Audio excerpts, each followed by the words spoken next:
So by now, you must have understood it is her adventurous nature that took her over there. It is her curiosity and it is her keen desire to make the future generation understand the threats that we as human beings are posing to ecological system, to environment, and so on and so forth, and make these coming generations aware about the dangers if we continue to live the way we are living. So, next line is, and providing them with inspiring educational opportunities which will help them foster a new understanding and respect for our planet. और ऐसा करते हुए she wanted that we develop respect for our planet. We work hard, we labor hard to see that planet is not endangered by us. We, through our work, see to it that we don't do anything that is harmful to the ecological system. Rather, we help them. We help in ensuring the planet as it is. To foster means to promote. A new understanding, एक नई समझ इन बच्चों में जगाना था, इसीलिए वो उनको ले गई थी. किन बच्चों में? हाई स्कूल के स्टूडेंट्स में. And respect for our planet. और ये जो फ्लोरा फौना जो दुनिया है उसके प्रति जागरूकता के साथ साथ इज्जत लाना. Now, it has been in operation for 6 years now. This program that mentioned earlier on ICE was 6-year-old program. Started by this lady herself.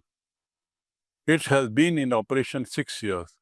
And this program was by a Canadian, headed by a Canadian from Canada, Geoff Green. His name was Geoff Green, who got tired of carting celebrities and retired rich curiosity seekers, etc. देखिए बहुत अच्छी line है. ये जो programme है for students है, number 1. तो अभी स्टूडेंट के लिए क्यों बनाया गया? Why not big people, top people who can pay and all that? तो इसलिए बनाया गया क्योंकि गॉर्डन ग्रीन जो कैनेडियन थे और इस पूरे प्रोग्राम के हेड थे, उनका मानना था कि मैं थक चुका हूँ ये सेलिब्रिटीज़ को लाकर, टूरिस्ट लोगों को लाकर और रिच लोगों को लाकर वहाँ पर, और जो बड़े क्यूरियस हैं, अजूबा से देखते हैं, उनको यहाँ लाकर मैं थक चुका हूँ क्योंकि ये लोग वापस जाकर एनवायरनमेंट के लिए कुछ करते नहीं. वो बस आते हैं ट्रैवलर के नाते और चले जाते हैं. क्यूरियस, उत्सुक व्यक्ति के रूप में आते हैं और चले जाते हैं. समाज को कुछ नहीं देते, पोल्यूशन के लिए कुछ विशेष नहीं करते. Who got tired of celebrities, मतलब प्रसिद्ध व्यक्ति, and retired rich curiosity seekers who could only give back in a limited way. ये लोग वापस आते हैं तो बहुत थोड़ा करते हैं समाज के लिए, पॉल्यूशन को हटाने के लिए, इकोसिस्टम को बरकरार रखने के लिए बहुत थोड़ा करते हैं. आके थोड़ा बहुत भाषण देंगे, थोड़ा बहुत दान कर देंगे, उसके आगे इनकी कोई मंशा नहीं रहती. तो इसलिए this Canadian man mister green, miss Joshi, they thought why not bring children so as to create awareness in this generation of tomorrow. आने वाले जनरेशन में जागरूकता पैदा करना जरूरी है, बजाय सेलिब्रिटी लोगों को लाकर ये घुमाना और दर्शन कराना और फिर वापस चले जाते हैं, ज़्यादा कुछ करते नहीं. So our time, energy, money, everything gets wasted and the ecological problem is increasing day by day. And so, with the students on ICE, this program, Mr. Green offered the future generation of policy makers a life-changing experience. और इसीलिए young को लाते हैं ताकि जो young लोग हैं, अगले generation के लोग हैं, आने वाले दुनिया की पॉलिसी बनाने वाले लोग हैं, उनमें कुछ ऐसा अनुभव आए जिससे उनका जीवन बदल जाए और वो पूरी तरह हमारे एनवायरनमेंट के लिए, उसके रखाव के लिए, रख रखाव के लिए, उसके बचाव के लिए काम करें. So it is for the life-changing experience to be given to the next generation people who happen to be high school students that Students on ICE program was started. And the whole purpose was to create awareness among next gen people, awareness towards saving the ecological system, protecting it, ensuring that extinction don't take place anymore, flora and fauna, the rising temperature problem, the ice melting problem, how it can be sorted out, the future generation will decide. They are the policy makers of tomorrow. So why not bring them and make them see the life, have the life a changing experience for themselves? And as young people, they are in a better position to absorb these ideas. They are in a better position to appreciate, to understand, and to respect these points. They are ready to learn. And most important, apart from learning, absorbing, appreciating, most important point is they are ready to act. केवल seminar conference से काम नहीं चलेगा, ground में आना पड़ेगा और वातावरण को बदलने के लिए हमको करना पड़ेगा कुछ. ये polythene is one of the biggest problems of environment pollution. We people are constantly using it, throwing it away, without realizing that how dangerous this polythene use has become for the very survival of your children, next generation people. And so, my dear friends, this lesson is all about creating awareness in you. No wonder why this chapter is included in your course. It is included so that you, the listeners, the higher secondary students, will also feel sorry for the kind of condition that we have, our forefathers, our past generation and ourselves have done damage to this ecosystem. We must feel and we must realize and we must take necessary step and act on it. So not only to sympathize, not only to absorb, not only to understand the idea and learn it, but also to act upon those things which are required to correct the declining, deteriorating ecosystem. This is the idea behind this travel. And so Students and I's program was a wonderful program, which was there for the last 6 years. Now, in the coming paragraph, we would learn about the fate of this program. ये कार्यक्रम का क्या भविष्य कैसा रहा, इसके बारे में author says something. The reason the program has been so successful is because it's impossible to go anywhere near the South Pole. ये कार्यक्रम इतना सफल क्यों रहा, उसके पीछे मुख्य कारण है क्योंकि साउथ पोल के आसपास जाना लगभग असंभव है और यदि चले गए तो it can not be remain unaffected bye it. जो वहां जाता है वो निश्चित रूप से प्रभावित होता है, हमारी इकोलॉजिकल समस्या को समझता है और यही समझ इस प्रोग्राम को अत्यधिक सफल बनाने का कारण बनी है. So I repeat, the reason the program has been so successful is because it is impossible to go anywhere near South Pole and not be affected by it. It is easy to be blazed about polar ice caps melting while sitting in the comfort zone of our respective latitude and longitude. How funny. व्यंग करते हुए, the writer Mrs. Joshi says, taunting, that it is very easy to blaze about the polar ice cap. वहाँ के polar ice cap के बारे में बोलना और उसके मेल्ट होने की बात करना और उसके नुकसान की बात करना, उस पर दुष्प्रभाव पड़ना, ये सब बड़ा सरल है. बात करना बड़ा सरल और वो भी in the comfort zone of our respective latitude and longitude.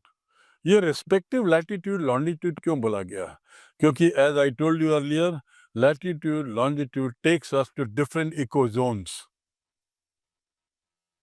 Equator, very hot, but above equator, cooler and cooler and cooler, and then coldest. तो वहाँ जो यूरोप, अमेरिका और इन देशों में, एशिया, इनमें जो बैठे हुए कंफर्ट जोन में बैठकर जो अंटार्कटिका के बढ़ती हुई समस्या की बात कर रहे हैं, उससे अच्छा तो वहाँ जो गए हैं, जो किसी तरह वहाँ पहुँचे हैं, वो लोग समस्या का बेहतर निदान कर सकते हैं और करते हैं।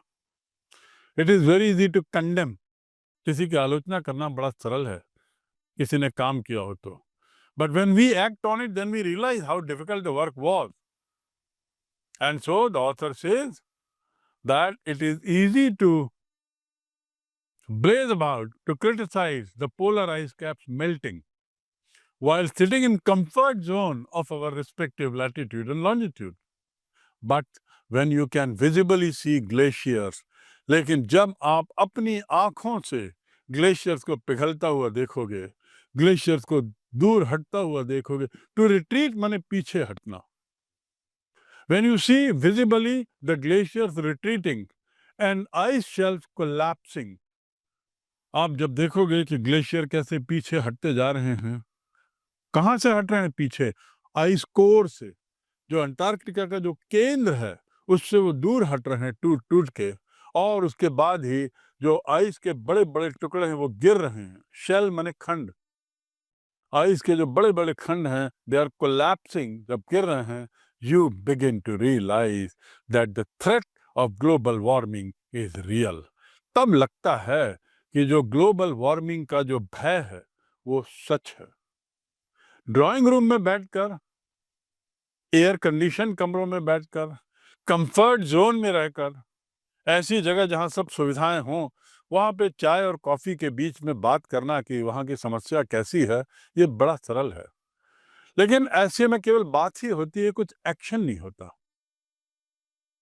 लेकिन यदि जो अंटार्कटिका गया है वह वहां से वापस आता है तो इतना ज्यादा प्रभावित होता है एक्शन के लिए, क्योंकि कि वो तुरंत उस पे मौसम के बदलाव के लेकर कुछ कार्य करने लगता है, और उसका कुछ ठोस कार्य करने लगता है। और उसका कारण है, बिकॉज ही कारण is, the reason is, he has seen for himself the melting glaciers, he has seen for himself the retreating glaciers, he has seen for himself the icebergs falling, the ice shelves falling apart, collapsing, and what not. And that makes him really understand that the ecosystem is under threat. And not only that, he realizes that this threat is caused by us only.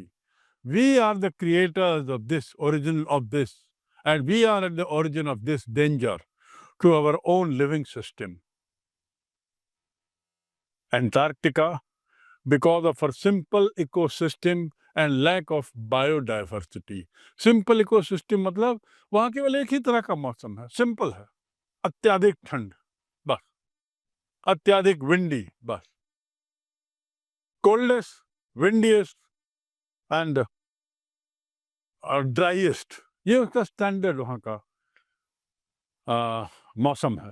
तो इसलिए बड़ा simple मौसम है वहाँ का। Ecosystem and lack of biodiversity, और कुछ है नहीं वहाँ पर, ना आदमी है, ना पौधे हैं, ना जानवर है, no flora fauna. So it is the ecosystem is simple, and biodiversity is also, there is nothing to speak about.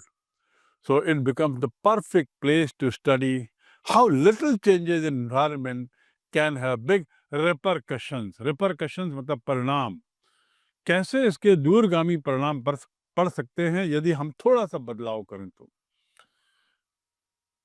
Antarctica, क्योंकि वहाँ का इकोसिस्टम सरल है, बायोडाइवर्सिटी नाम की चीज नहीं है, that is the right place to study how a small change, small effort by us can bring about a big change in our ecosystem. How little changes in environment can have big repercussion. बर्फ गिर रही है, उसका क्या परिणाम होगा? एक दिन ऐसा बर्फ गिरते गिरते अगले 500 साल में पूरी बर्फ खत्म हो जाएगी, और जितनी बर्फ वहां है वो यदि खत्म होती है और उसका पानी यदि यहाँ आता है तो सारे समुद्रों का पानी 2-3 इंच कम से कम ऊपर आ जाएगा, और 2-3 इंच पानी ऊपर आता है तो बहुत सा भूस्थल समुद्र के नीचे डूब जाएगा, केवल अंटार्कटिका के बर्फ के पिघलने से। ये देखिए कितना दूरगामी परिणाम पड़ सकता है। तो हमको देखना है कि कैसे हम वहां के बर्फ को पिघलने से रोकें। Well, so we come back to this. Take repercussion means प्रतिक्रिया, परिणाम. So it is a perfect place to study how little changes, छोटे छोटे बदलाव कैसे पूरी दुनिया को प्रभावित कर सकते हैं. Take the microscopic phytoplankton. What is phytoplankton? बहुत छोटे छोटे एक तरह की काई, एक तरह की काई समझ लीजिए. फाइटोप्लैंक्टन, माइक्रोस्कोपिक मतलब बहुत छोटी छोटी काई. क्या है ये? दोज ग्रासेस ऑफ सी, समुद्र की ऐसी grass that nourish and sustain the entire southern ocean food chain. ये वो छोटी छोटी ग्रास हैं जो समुद्र के ऊपर रहती हैं, और उस ग्रास के बल पर पूरे सदर्न ओशन, देखिए सदर्न ओशन कितना बड़ा है. अंटार्कटिका के 2 और 3 और तो सदर्न ओशन ही है. उस सदर्न ओशन में जितने जानवर हैं, लिविंग बीइंग्स, उनका वो भोजन है grass. It's a food chain. दिखने में तो बहुत छोटी ग्रास है, माइक्रोस्कोपिक है, लेकिन बहुत महत्वपूर्ण है. You have to realize that based on this is because of these microscopic grasses that the animals and the plants are surviving in that ocean in such a large number. मतलब यदि ये grass हटा दी जाए या हट जाए या किसी कारण से ऐसी ग्रास का बनना समाप्त हो जाए, क्या होगा? What will happen if God forbid these grasses stop growing? The food chain will be disturbed. Once the food chain is disturbed, the whole ecosystem will collapse. How it happens? There are these microscopic plants, or what is called phytoplankton. They are single-celled plants. Biology के student जो आप लोग हैं वो समझ जाएंगे कि एक सेल का प्लांट क्या होता है. Single celled plant. They use sunlight. So sunlight से वो कार्बन लेते हैं. They assimilate carbon. To assimilate मतलब मिलाना, अपने में शामिल करना. They assimilate carbon and synthesize organic compound. और फिर सिंथेसिस करना मतलब एक तरीके का सब मिलाकर सिंथेसिस मतलब जोड़ करते हैं. उनके पास कार्बन आ गया, सनलाइट है, प्लैंकटन की अपनी कुछ क्वालिटीज हैं, ये सब मिलके फिर क्या पैदा करती हैं? एक नया organic compound. And this is wondrous and most important of the process called photosynthesis. आपने photosynthesis पढ़ा है. तो ये photosynthesis की प्रक्रिया से ये फाइटोप्लैंक्टन सरवाइव करते हैं. तो फाइटोप्लैंक्टन सन एनर्जी लेते हैं, who are grasses of sea, which are responsible for the survival of the entire flora and fauna in that region around Antarctica. How do they grow? They grow on the basis of taking sun's energy, assimilating its carbon, and synthesizing organic compound, and then creating that food with the help of photosynthesis. Scientists warn that a further depletion in ozone layer will affect the activities of phytoplankton. This is a very important point to be underlined in our mind.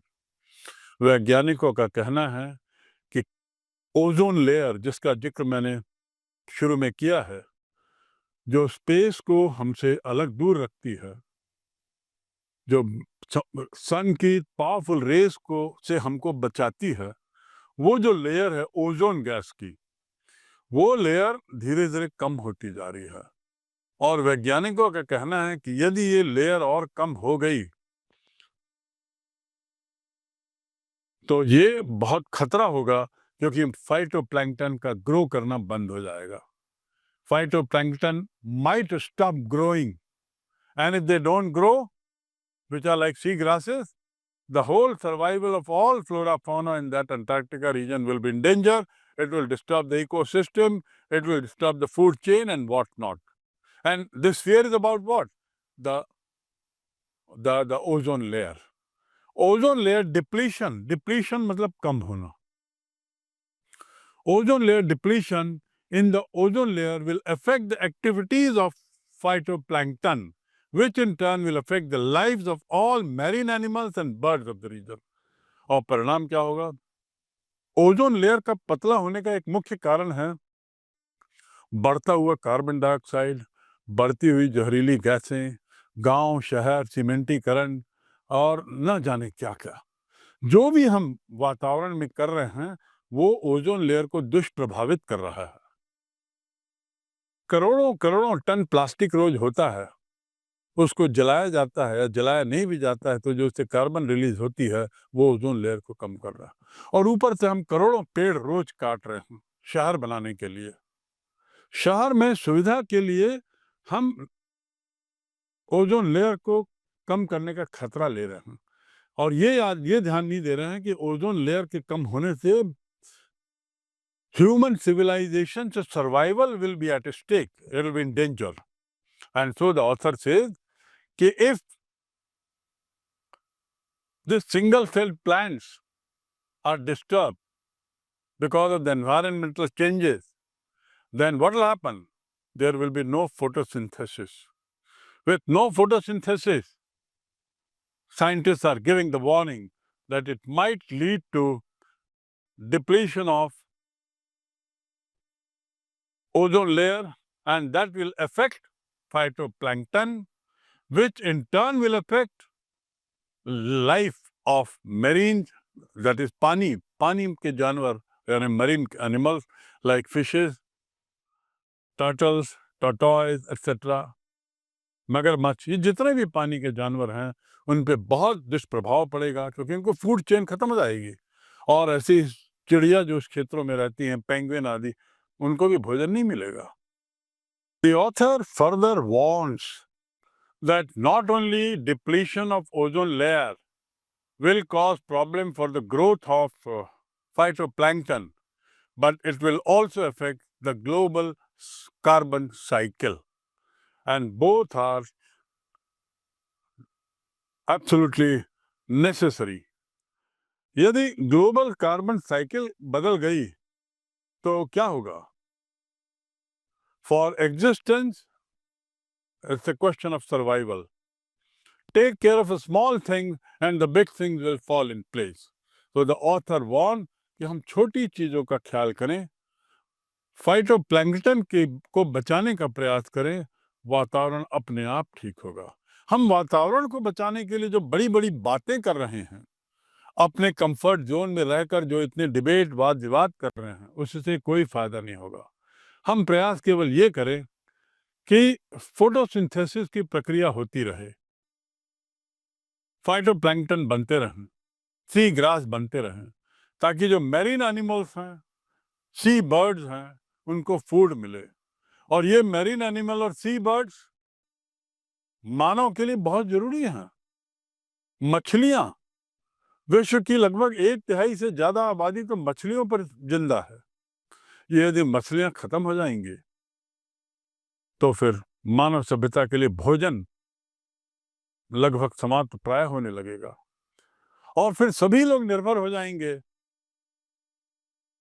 पेड़ पौधों पर.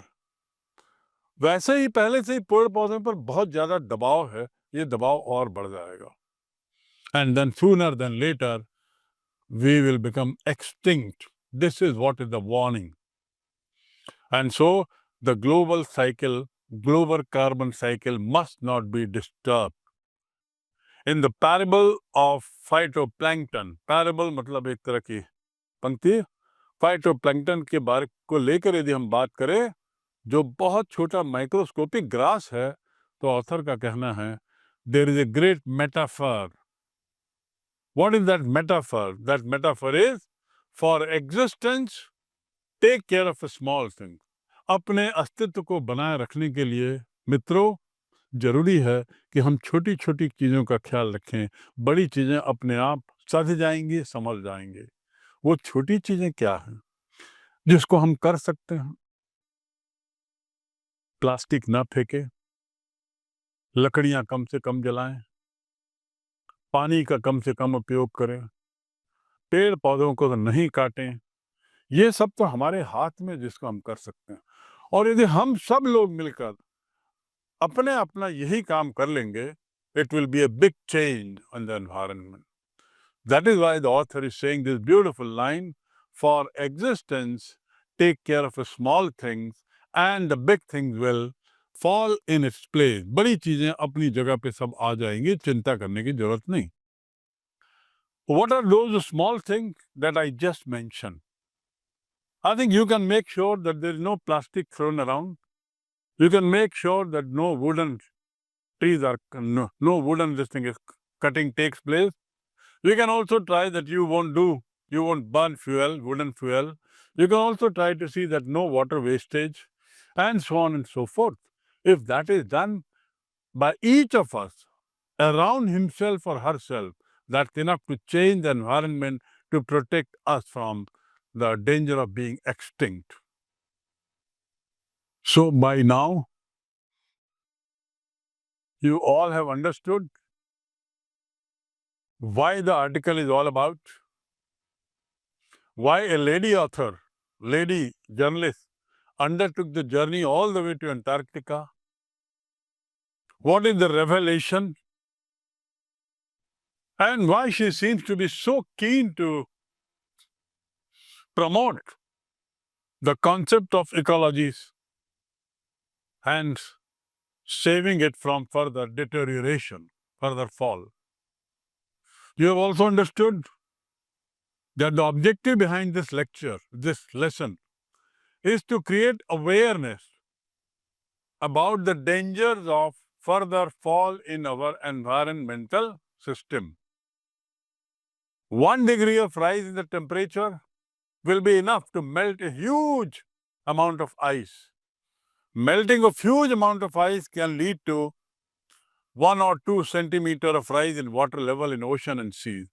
And that rise of 1 or 2 centimeter will be enough to submerge a large chunk of land in the earth, on the earth. And that itself is a big danger. So now we come to another part of it. And then she appeals that if we do small things, big things can fall in its place. So let us do small things. That was the message. Let's see what the author has to say further. आगे author का और क्या कहना है? My Antarctic experience was full of such epiphanies. ऐसे अनुभवों से, ऐसे मेटाफर से। मेरा जो अनुभव था, ऐसे बहुत से अनुभव, but the best occurred just short of Antarctic Circle.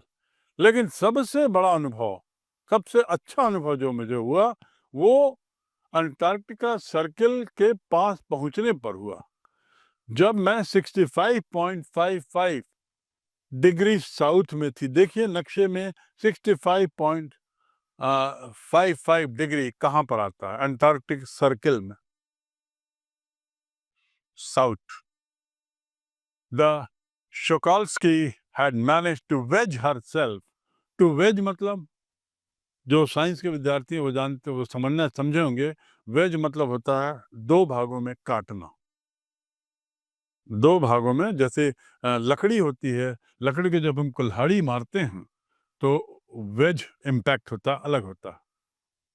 So the wedge, to create a wedge, the Shokalsky had managed to wedge herself into a thick, wide stretch of ice.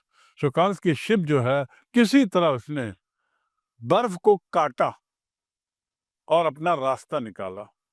एक बर्फ के बहुत बड़े चंक से वो किसी तरह निकली, वो जहाज निकला। Between the peninsula and tadpole island, देखिए कहाँ है, अब ये लोग कहाँ पहुंच गए? पेनिनसुला एंड टैडपोल आइलैंड के पास पहुंच गए हैं, which was preventing us from going any further. ये जो आइस का टुकड़ा था, बहुत बड़ा ह्यूज मास टुकड़ा, मतलब इतना, it may be running into kilometre, उसको जब काट के जाता है तो जाना थोड़ा कठिन हो रहा था। लेकिन किसी तरह हमने उसको, हमारे जहाज ने उसको काटा और वो हमको अभी तक आगे बढ़ने से रोक रहा था। the captain decided we were going to turn around and head back north. किसी तरह हमने मैनेज कर लिया था, लेकिन आगे बढ़ना कठिन हो रहा था. So captain decided we were going to turn around. अब हम वापस लौटेंगे, ऐसा कैप्टन ने तय किया. और कहाँ जाएंगे? नॉर्थ की ओर जाएंगे. But before we did, we were all instructed to climb down the gangplank. लेकिन इससे पहले कि हमारा जहाज मुड़ता, इससे पहले कि हम आगे बढ़ते, हमें इंस्ट्रक्शन दिया गया कि हम जो गैंग प्लैंक होता है, प्लैंक एक लंबा टुकड़ा जिससे उतरते हैं, उससे हम नीचे उतरें और समुद्र में चलें. समुद्र में चलें? How can you walk on ocean? But the captain instructed, well, before we turn northward from south, you better get down through the planks from the ship and walk on the ocean. Instructed to climb down the gangplank and walk on the ocean. समुद्र में कोई चल सकता है? देखिए आगे क्या होता है. So there we were, all 52 of us, kitted out in Gore-Tex and glares, walking on a stark whiteness that seemed to spread out forever. और जैसे इंस्ट्रक्शन हुआ, थोड़ा सा हम घबराए, नीचे उतरे और चलो लो समुद्र में हम चलने लगे. कितने लोग थे? 52 people were there. कितने लोग थे? 52 people were there. kitted out मतलब किट हमने अपना पहन लिया पूरा. हर चीज का एक किट होता है. खेलने का किट, फुटबॉल का किट, माउंटेनियरिंग का किट, समुद्र में तैरने का किट. तो हमने सब किट पहन लिया और उसके बाद गोरेटैक्स और ग्लेयर्स ये हमने पहन लिए. जो ग्लेयर्स क्या होता है? जिससे चमक, आंखों की चमक को रोका जा सके. Dark goggles. Walking on a stark whiteness that seemed to spread out forever. और अब हम चल रहे थे ऐसे सफेद स्नो सरफेस पर, whiteness स्नो सरफेस पर, जो बिल्कुल ऐसा लग रहा था फैला, दूरस्थ तक फैला ही फैला है. which is spread out far and wide to the last point. We could not see, as if everywhere it was sea, everywhere it was ice and ice and ice. And now we were on that. We were walking on the ocean. Forever, हमेशा के लिए. Spread out forever. ऐसा लग रहा था ये जो expanse है, expanse of ocean, it remains like this forever. Underneath our feet was a meter thick ice pack. अब यहाँ पे ऑथर बताते हैं कि हमको उसने कहा कि हाँ, जैसे उसने जहाज ने वो वेज बनाया, एक बर्फ को तोड़ा, जैसे उसने जहाज ने एक बर्फ के टुकड़े को तोड़ा और रास्ता बनाया और कहा कि नॉर्थ फॉर्ड अब चलेंगे, तो उसने कहा उसके पहले let us all get down and walk on this ocean. To our surprise, to our shock, dismay, we 52 somehow wore our kits, dark goggles, came out to walk, and it was huge ocean turned into iceberg, turned into ice मैदान. All over. Further, we realize underneath our feet, हमारे पैर के नीचे लगभग 1 metre मोटा ice का pack था. अर्थात इतनी ठंड थी कि जो समुद्र का ऊपरी 1 मीटर हिस्सा है वो अब बर्फ में बदल गया था, एक मैदान बन चुका था. And still underneath that, 180 meters of living, breathing salt water. और उस 1 मीटर के नीचे 180 मीटर का सॉल्ट वाटर था, पानी था. सॉल्ट वाटर मतलब पानी, समुद्र का पानी नमकीन होता है. इन द पेरीफेरी, पेरीफेरी मतलब आसपास, उसको छूता हुआ. In the periphery, crab eater seals were stretching and sunning themselves on ice floes. अब देखिए ये सब पूरा विवरण वहां का देखिए. From these images you can make out how it looks. The iceberg, people walking, the research that is taking place in this picture, you can see, and you can see that it's a thick layer of ice, almost 1 meter means this big. And in this big ice layer, this walking space that you see, big ice, huge ice. And beneath that 180 meters deep, what? Water everywhere. Within that 180 meter, what is there? The life is there. And then crab eater seals are there. Crab eater seals, ये देखिए कैसे दिखते हैं. वो फैले हुए थे, sun bath ले रहे थे, बर्फ के ऊपर लेटे हुए पड़े हुए अपना, निश्चल, निश्चिंत, without any worries, without any fear of anybody, they were taking sun bath. Sunning themselves means taking sun bath. They stretched out. Look at this picture. And they happen to be there in thousands and thousands. Much like stray dogs will do under the shade of a banyan tree. और ऐसे लेटे हुए थे मानो stray dog मतलब जो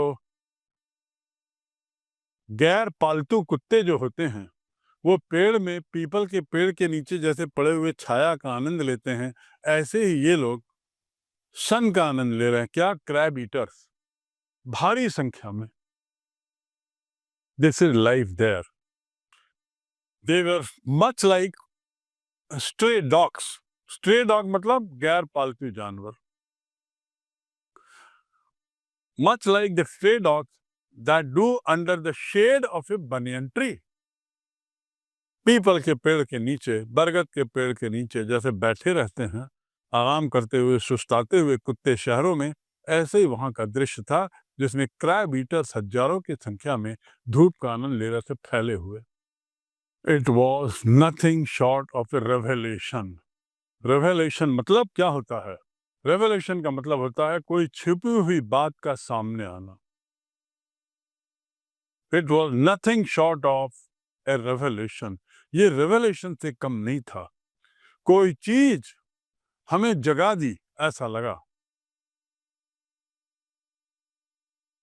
It was nothing short of a revelation. तो क्या चीज, क्या हमको लगा? Everything does indeed connect. हर चीज का एक दूसरी चीज से संबंध है. ये हमने वहां जाना है, ये ज्ञान हमको मिला. क्या मिला? Everything does indeed connect. हर चीज एक दूसरी वस्तु से उसका संबंध है. पूरी एक चेन बनी हुई है हर वस्तु की. उस चेन में कोई सी वस्तु का अस्तित्व समाप्त हो जाए तो वो पूरी चेन डिस्टर्ब होती है. इसके पहले हमने एक और वाक्य पढ़ा, मूल मंत्र. छोटी चीजों को देखो, take care of small thing and big thing will fall in its place. अब यहां दूसरा मंत्र है, दूसरी जानकारी है, रेवलेशन है. और वो क्या है? कि हर चीज का अस्तित्व है, हर चीज का संबंध किसी दूसरी वस्तु से है. ये किस संदर्भ में कहा गया होगा? वो चेन, बर्फ का आदमियों का इकोसिस्टम को डिस्टर्ब करना, फिर इसके बाद उस डिस्टर्बेंस से ओजोन लेयर का कम होना. ओजोन लेयर कम क्यों होती है? क्योंकि हम डिस्टर्ब कर रहे हैं. ओजोन लेयर के कम होने से क्या होगा? फाइटोप्लैंक्टन कम हो जाएंगे. फाइटोप्लैंक्टन के कम होने से जो फोटोसिंथेसिस की प्रक्रिया है वो डिस्टर्ब होगी. उससे जानवरों को भोजन नहीं मिलेगा जो मैरीन एनिमल्स हैं. और परिणाम क्या होगा?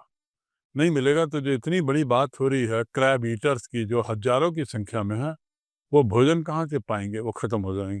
वो खत्म होंगे तो आगे क्या होगा? ऐसी एक पूरी चेन है.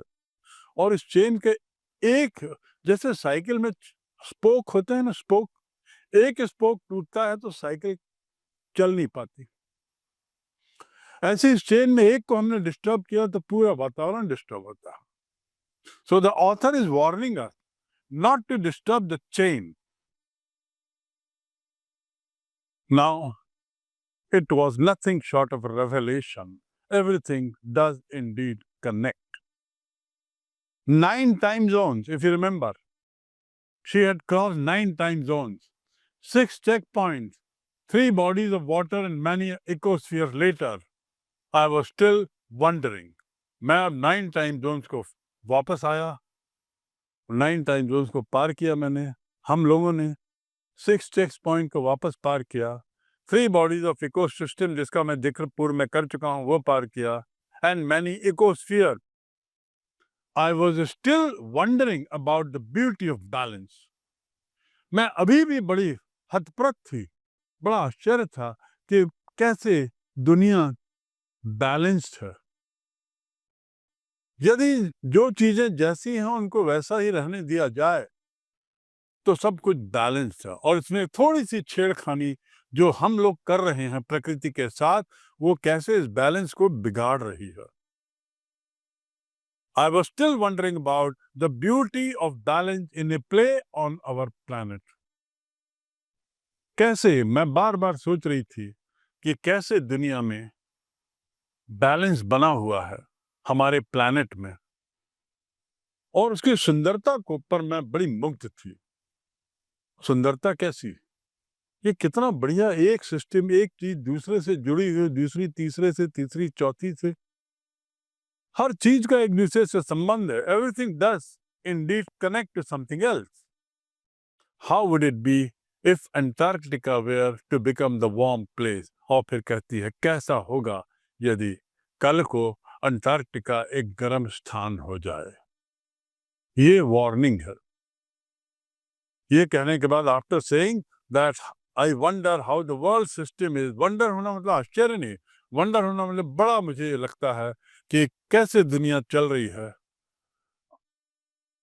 वो पूछती है, ऑथर इज आस्किंग, क्या होगा if Antarctica become little warmer than it used to be. आज जितना गर्म है उससे थोड़ा और गर्म हो जाएगा तो क्या होगा. कल्पना करिए. Will we be around to see it.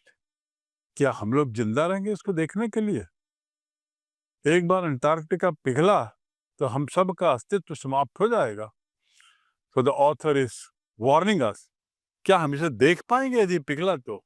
और would we have gone the way of dinosaurs, या क्या हम डायनासोर की तरह एक्सटिंक्ट हो जाएंगे.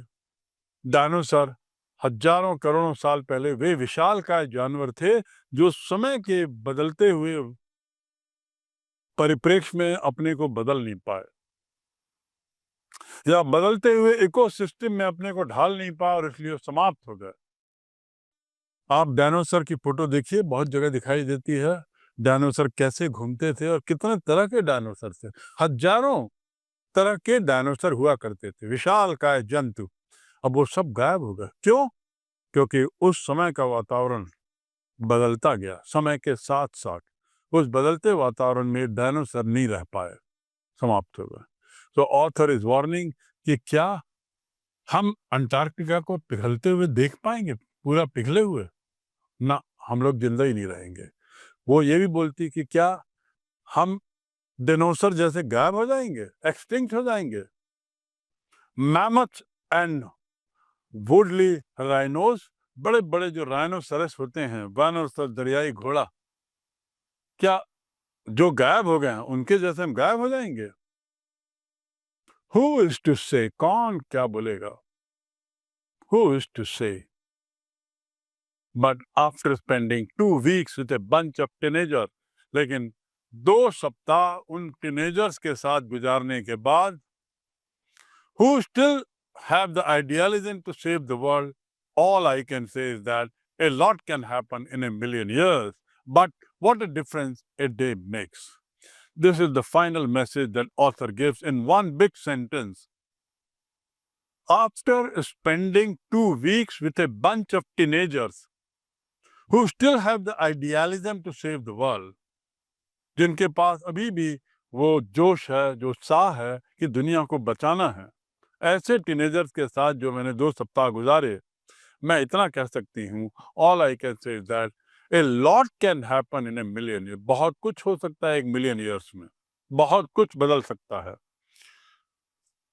But what A difference a day makes. लेकिन एक दिन में क्या अंतर पड़ेगा. मिलियन ईयर्स में अंतर पड़ता है, पर एक दिन में क्या पड़ेगा, जरूर पड़ता है अंतर. The difference comes if every day we take care of small things, as I discussed in the beginning. or rather in the middle of the class lecture. We stop throwing polythenes. We stop throwing garbage here there. We stop wasting water. We stop cutting fuel trees and plants and all that. We start planting more and more trees all around. We stop making these big constructions all over. We stop cutting trees. Every day if we do small ifs, it'll change the world. And it might go on for a million years like this, uninterrupted, undisturbed, and ozone layer will remain, Antarctica will remain, the food chain will remain, the life cycle will remain as it is, and we will be a happy people. So your effort, my effort, everything counts a lot in the direction of ecosystem saving exercise.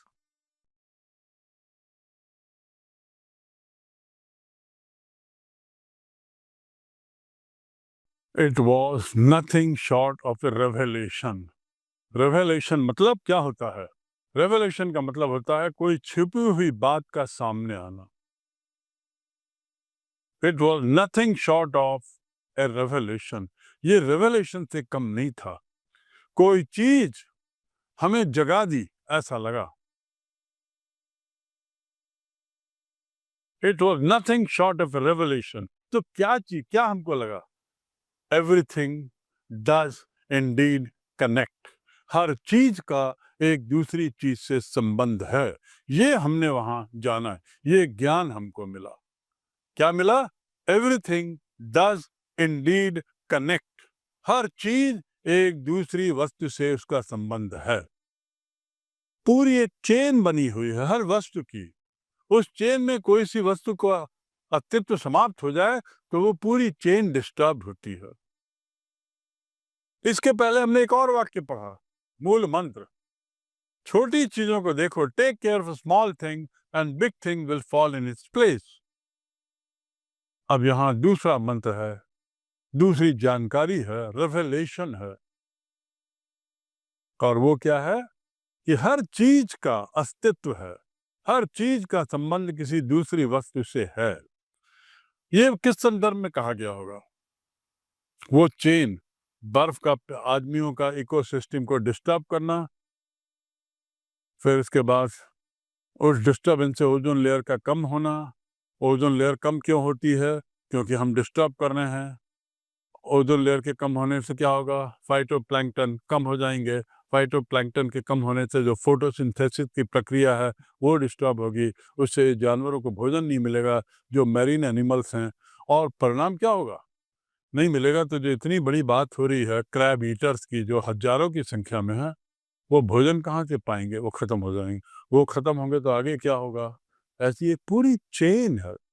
और इस chain के एक, जैसे cycle में spoke होते हैं ना, spoke, एक स्पोक टूटता है तो साइकिल चल नहीं पाती. ऐसे इस चेन में एक को हमने डिस्टर्ब किया तो पूरा वातावरण डिस्टर्ब होता है. सो the author is warning us not to disturb the chain. Now, it was nothing short of a revelation. Everything does indeed connect. 9 time zones, if you remember. She had crossed 9 time zones, 6 checkpoints, 3 bodies of water and many ecospheres later. I was still wondering.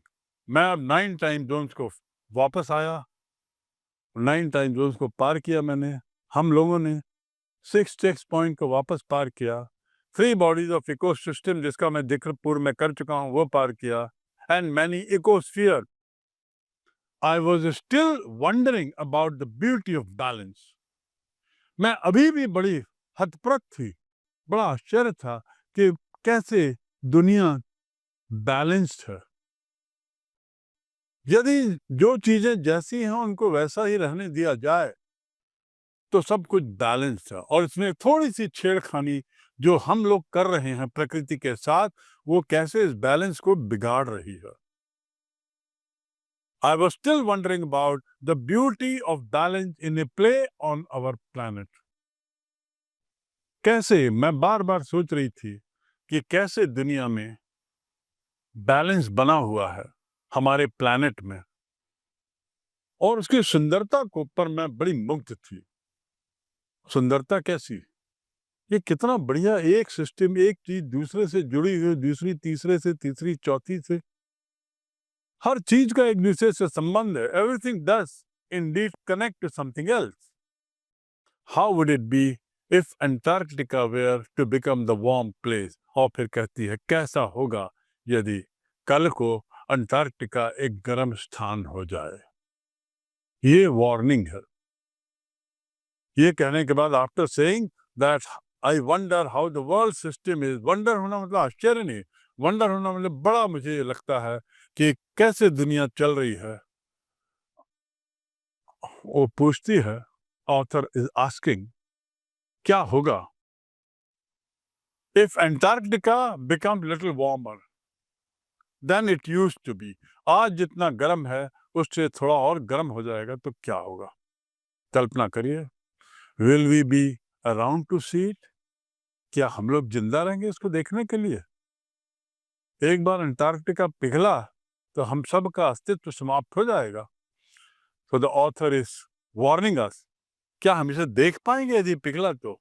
और would we have gone the way of dinosaurs, या क्या हम dinosaur की तरह extinct हो जाएंगे।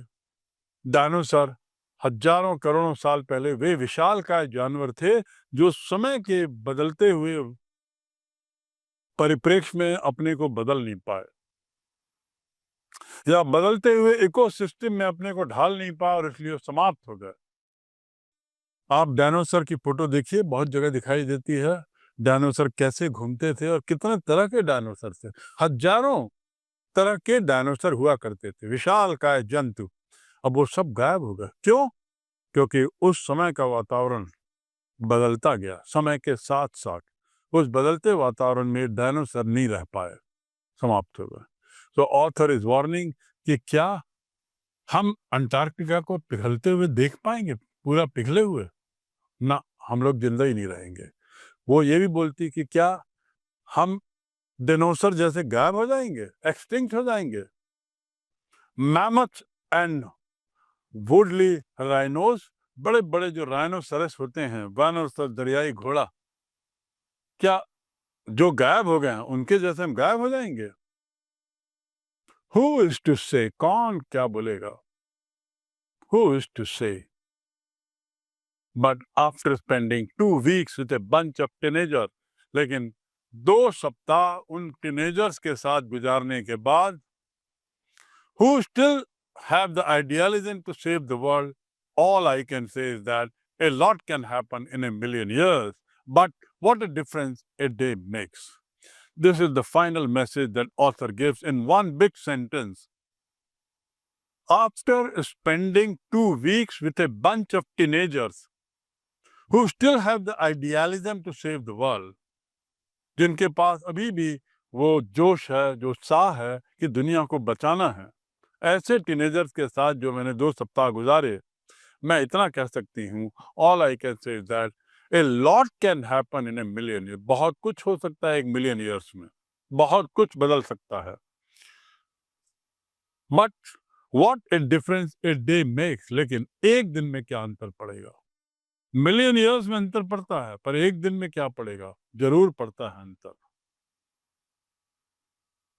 The difference comes if every day we take care of small things, as I discussed in the beginning, or rather in the middle of the class lecture. We stop throwing polythenes. We stop throwing garbage here there. We stop wasting water. We stop cutting fuel trees and plants and all that. We start planting more and more trees all around. We stop making these big constructions all over. We stop cutting trees.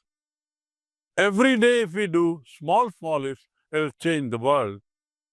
And it might go on for a million years like this, uninterrupted, undisturbed, and ozone layer will remain, Antarctica will remain, the food chain will remain, the life cycle will remain as it is, and we will be a happy people. So your effort, my effort, everything counts a lot in the direction of ecosystem saving exercise.